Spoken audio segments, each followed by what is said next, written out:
Hi, my name's Sue Ellam and I'm a professional tarot reader and have been for 25 years. I use a mythic tarot, which are based on Greek mythology. And I'm Carrie Beleno, intuitive Reiki master teacher, spiritual life coach, just trying to ride the wave of emotions out there right now.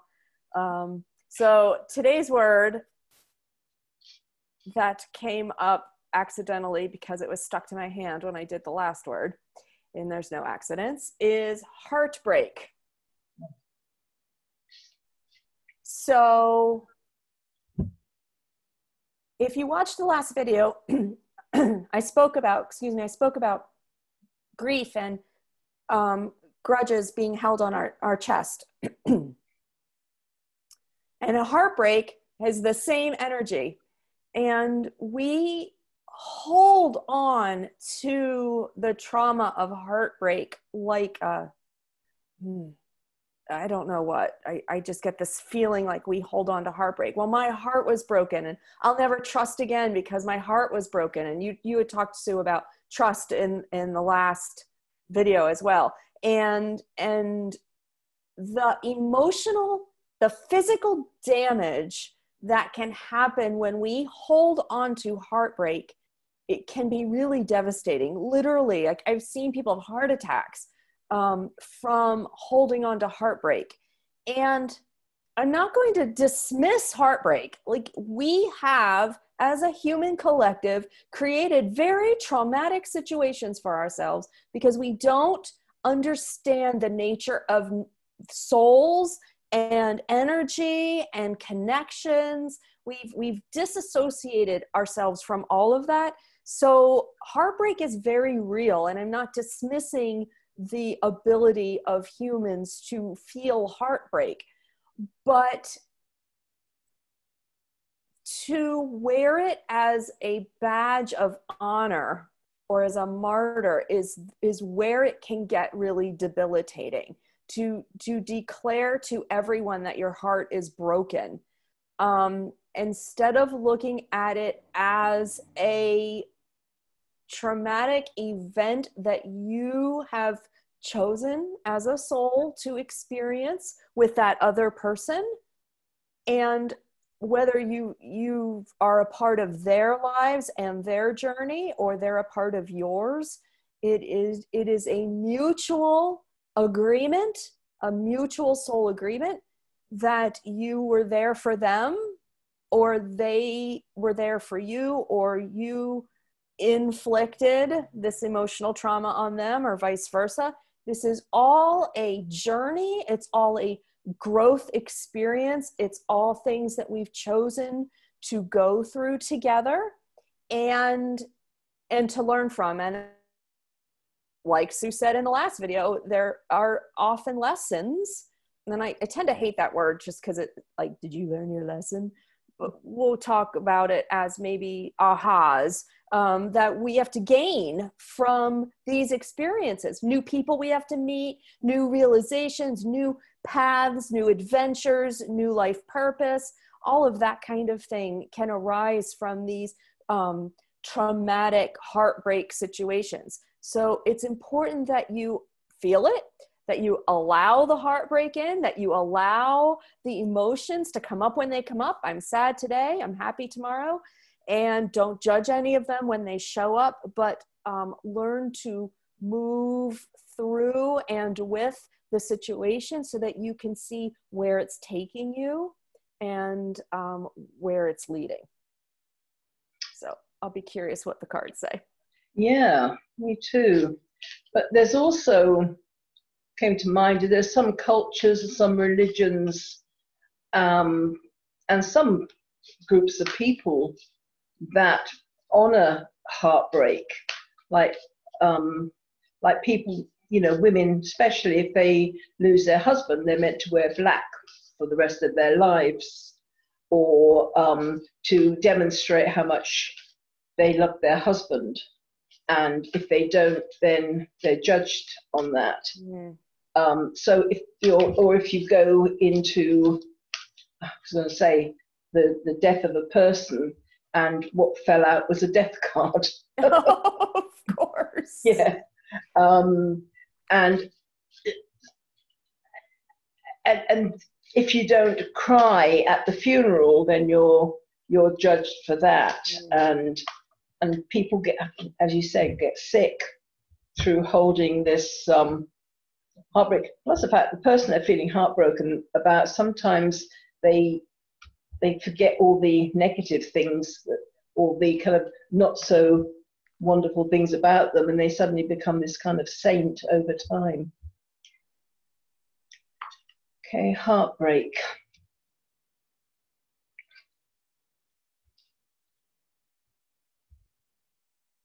It's going to be a bit of a long one, this one. Okay.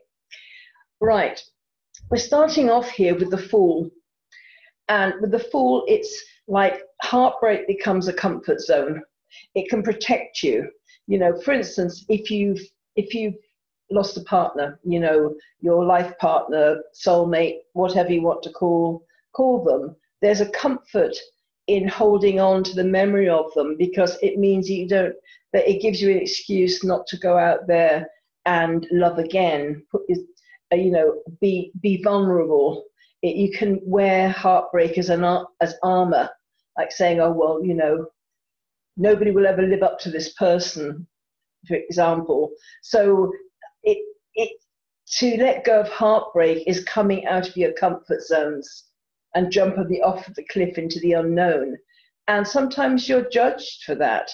You know, if there's families and friends, you know, if somebody's passed away and then within a year you're in another relationship, there's a judgment. They can't really have loved them if they haven't grieved to such a long, for a year, 2 years. Everybody has their judgment of how long you're meant to grieve for.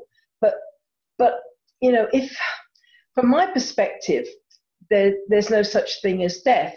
It's just kind of, and I'm talking about the physical departing of a person in this particular thing with heartbreak. I don't believe there's such a thing as death. It's just transition to another. It's like somebody's gone to live in another country. You can't see them, but they're still around. It's that kind of thing for me. So it's like stopping the flow of life. Like you're grieving for the loss of this person, and yes, there should be a period of that, because you know, if they were in your life and now they're not, you're going to miss them.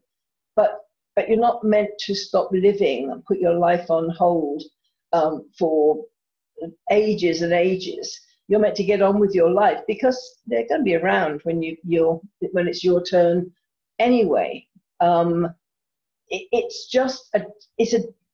It does become a comfort blanket, you know, to protect you from life rather than living it. You then become an observer. We have here the Knight of Swords. And I think to shock somebody out of heartbreak, you've really got to throw everything up in the air and really rattle their cage, or kind of get them to start thinking of new things and really change their life around. So it's a bit like, you know, if you go into somebody's house in the middle of the night, you rearrange their furniture, and then they come in the dark and they keep tripping over things because nothing is where it's meant it was before. And sometimes it takes something like that to shock people out of their comfort zone, of the protection that they're finding, the excuses they're making through, I'm heartbroken, I'm not going to trust again, I don't want to go there anymore, you know. So it's all very well if you don't want to get into another relationship, that's okay, but so many people stop living, and they kind of have, it's like, if it's not a physical altar to the other person, they create some kind of altar that nobody can live up to them. So it does take a bit of a jolt to shock people out of that. But once that's happened, they then get the energy of imagination, because when we're in a heartbroken state, our immune system's low. we also get to live in fear of hurting again. But that's what life is. You know, it's a journey of lack of attachment. You get to that place of being non-attached to the outcome of things. So if we can get to that, loving somebody, but recognizing that one day either they'll be gone or you'll be gone, and being able to move past that, because realizing there's no division. You know, I used to go along to the spiritualist church, and there's so many people came through because there was a bond of love, and it was love that survived.